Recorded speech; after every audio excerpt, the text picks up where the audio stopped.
Hey guys, what's up? আজকে আমি একটা নতুন ভিডিও নিয়ে চলে এসেছি। আজকে দ্য সেকেন্ড কামিং পোয়েমটা ডিসকাস করব। Let us begin.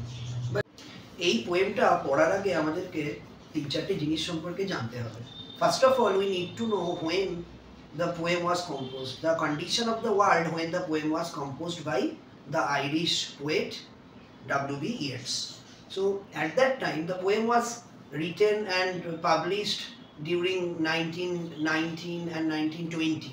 তখন World War, the First World War just comes to an end, and after that Spanish flu গোটা পৃথিবীতে ছেয়ে গেছে। প্রচুর মানুষ মারা যাচ্ছেন, চারিদিকে একটা ধ্বংসের মতো অবস্থা, প্লাস ওয়ার্ল্ড ওয়ার, তার জন্য প্রচুর মানুষ মারা গেছেন। সব মিলিয়ে এরকম একটা ধ্বংসের সিচুয়েশনেতে এই কবিতাটা W.B. Yeats লিখছেন। তিনি এই কবিতাটার প্রথম নাম দিয়েছিলেন দ্য সেকেন্ড বার্থ, বাট পরে তার নাম পরিবর্তন করে তিনি করে দেন দ্য সেকেন্ড কামিং। নাম্বার 3, আমাদের জিসাস ক্রাইস্ট সম্পর্কে একটু জানতে হবে। জিসাস ক্রাইস্ট ছিলেন গডের সন। তিনি গড পৃথিবীর মানুষকে বাঁচাবার জন্য, তাদেরকে আবার to teach the lesson of love and morality, god নিজে তার সন্তানকে পাঠিয়েছিলেন মেরি নামক একজন মহিলার মাধ্যমে। অর্থাৎ জিসাস ক্রাইস্ট ছিলেন ভগবানের, গডের সন্তান, এবং ভার্জিন মেরি ছিলেন তার মা। তো এই ঘটনাটা ঘটেছিল 00 খ্রিস্টাব্দে।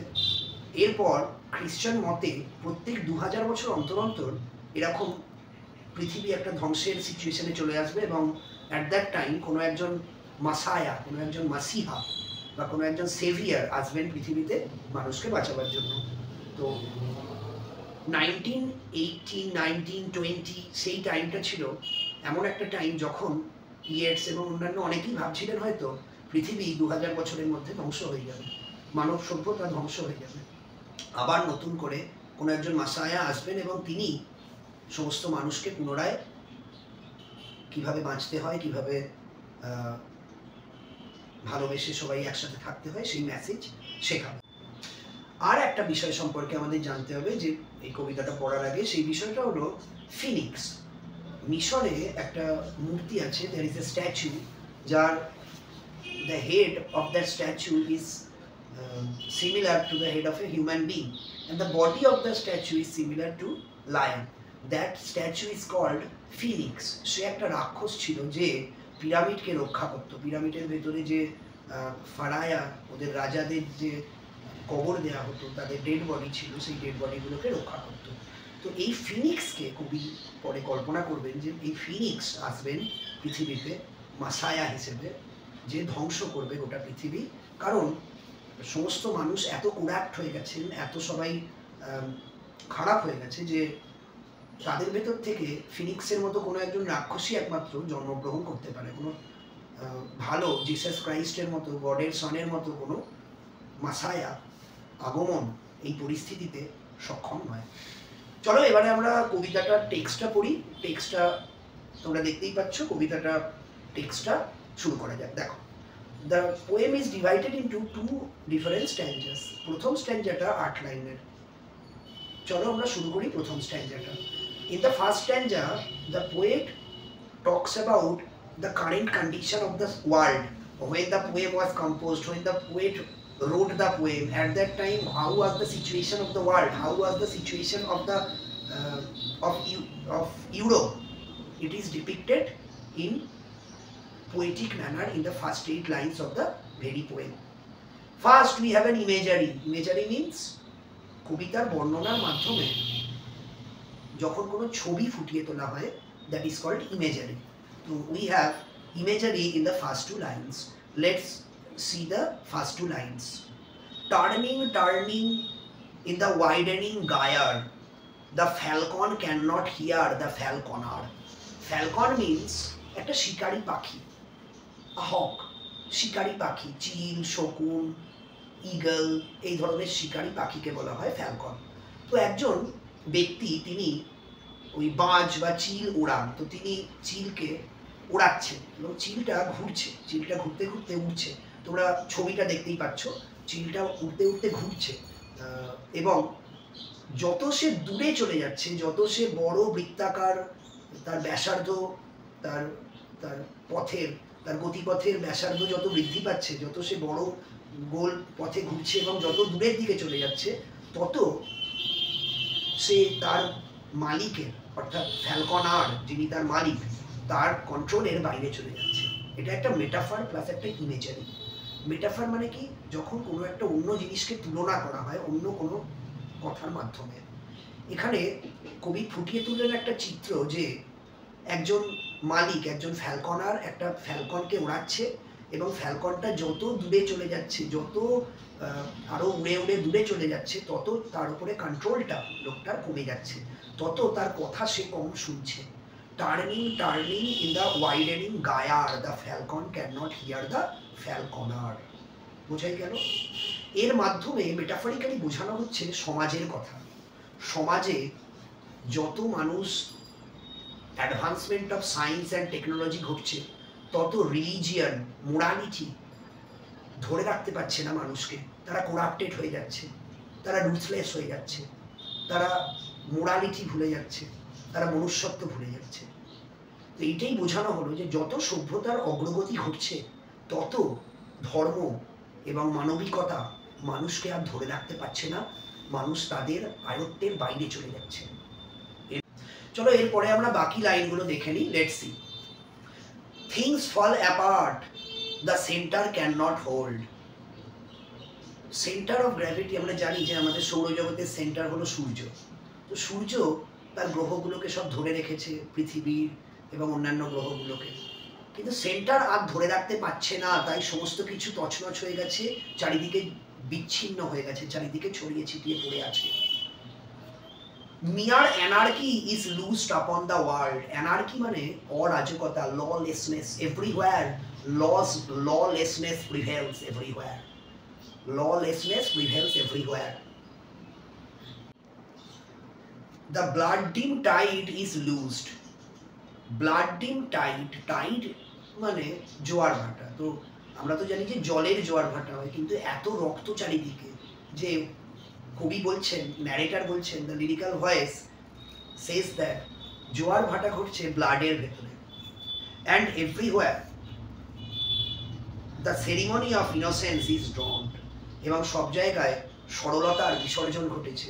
ভালো মানুষরা আর মুখ খুলতে পারছেন না, তারা কোনো কথা বলতে পারছেন না, তারা কোরাপ্ট হয়ে যাচ্ছেন, তারা অনৈতিক কাজ করছেন। The best lack all conviction. Conviction means opinion. যারা ভালো লোক তারা তাদের ওপিনিয়ন ব্যক্ত করতে সক্ষম হচ্ছেন না, তারা বলতে পারছেন না কোনো কিছুই। While the words are full of passionate intensity. অন্যদিকে খারাপ লোকেরা, খারাপ ব্যক্তিরা তারা চারিদিকে বিরাজমান, চারিদিকে তারা তাদের ক্ষমতা বিস্তার করছে, চারিদিকে সোসাইটিটাকে নষ্ট করছে।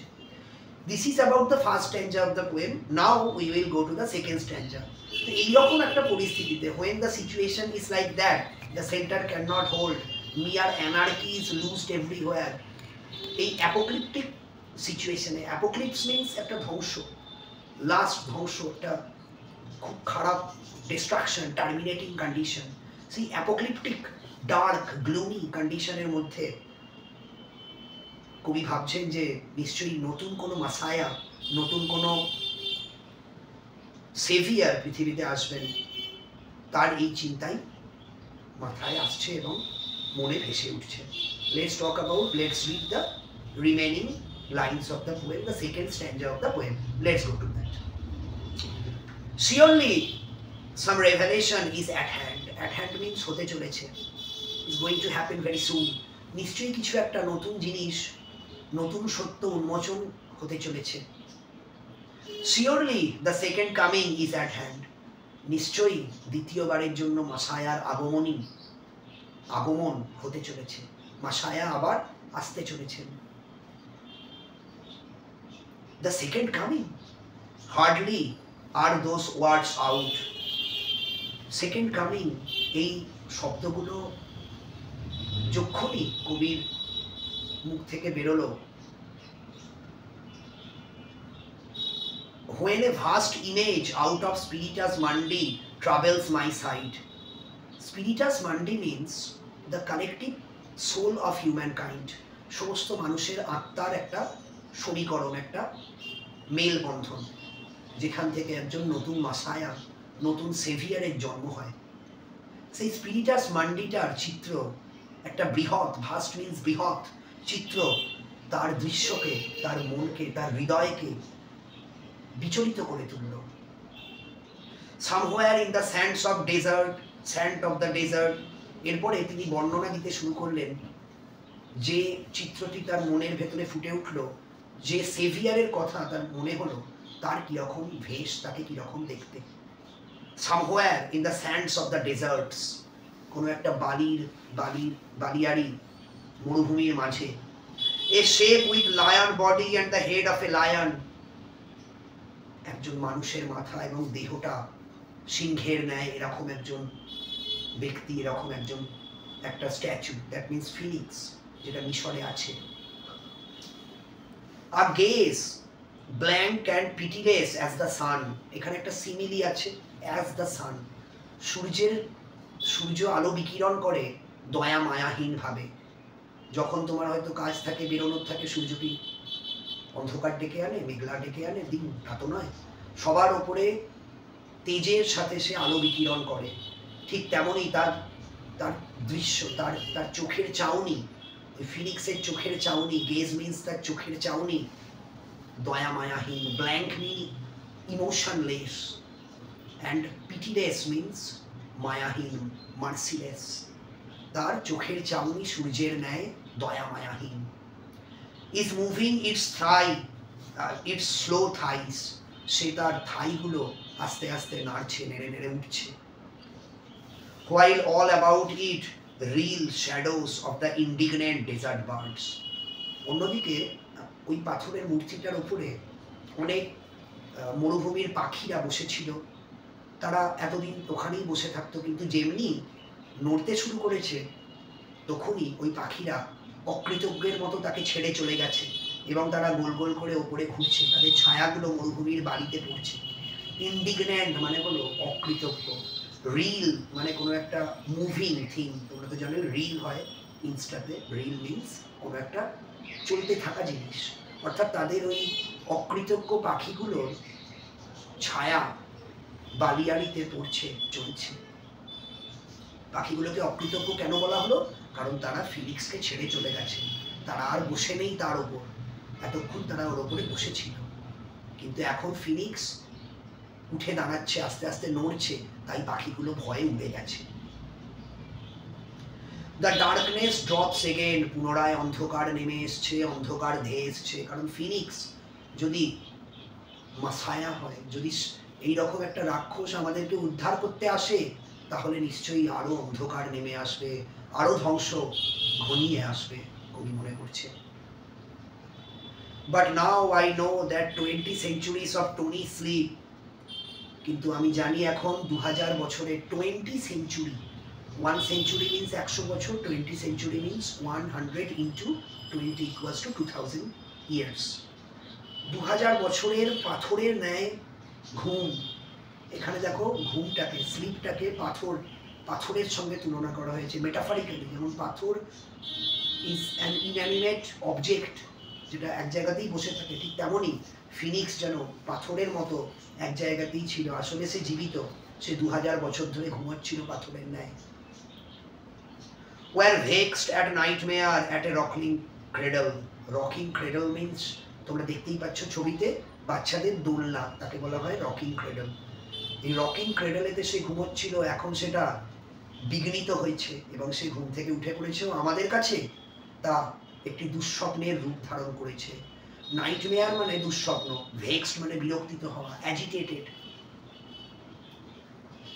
অ্যান্ড হোয়াট রাফ বিস্ট, কবি নিজেই ভাবছেন যে কি ভয়ঙ্কর রাক্ষস, কি ভয়ঙ্কর জন্তু, কি ভয়ঙ্কর এই দৃশ্য। Its hour come round at last, শেষমেশ আবার সময় এলো এর আগমনীর। Slouches towards Bethlehem to be born. Slouches means ধীরে ধীরে যাওয়া, সে ধীরে ধীরে যাচ্ছে বেথলেহ্যামের দিকে পুনরায় জন্ম নিতে। বেথলেহ্যাম মিন্স, বেথলেহ্যাম একটা জায়গা, মিডল ইস্টে অবস্থিত একটা জায়গা, সেখানে জিসাস ক্রাইস্ট জন্ম নিয়েছিলেন। জেসাস ক্রাইস্টের জন্মভিটেকে কবি মাসায়ার জন্মভিটের সঙ্গে তুলনা করেছেন। তিনি মনে করেছেন যে এই ফিনিক্স মাসায়া রূপে জন্ম নেবে, তাকে বেথলেহ্যামেতে যেতে হবে, কারণ বেথলেহ্যাম here in this line is symbolically, metaphorically compared to the birthplace of a Messiah. So this is all about the poem. I hope you have understood everything very clearly. I will give you the PDF where you will have explanation plus 50-55 MCQ for your practice. You can call me if you have any doubt. I hope you have enjoyed. Take care, stay safe. I will come back with another video. Bye.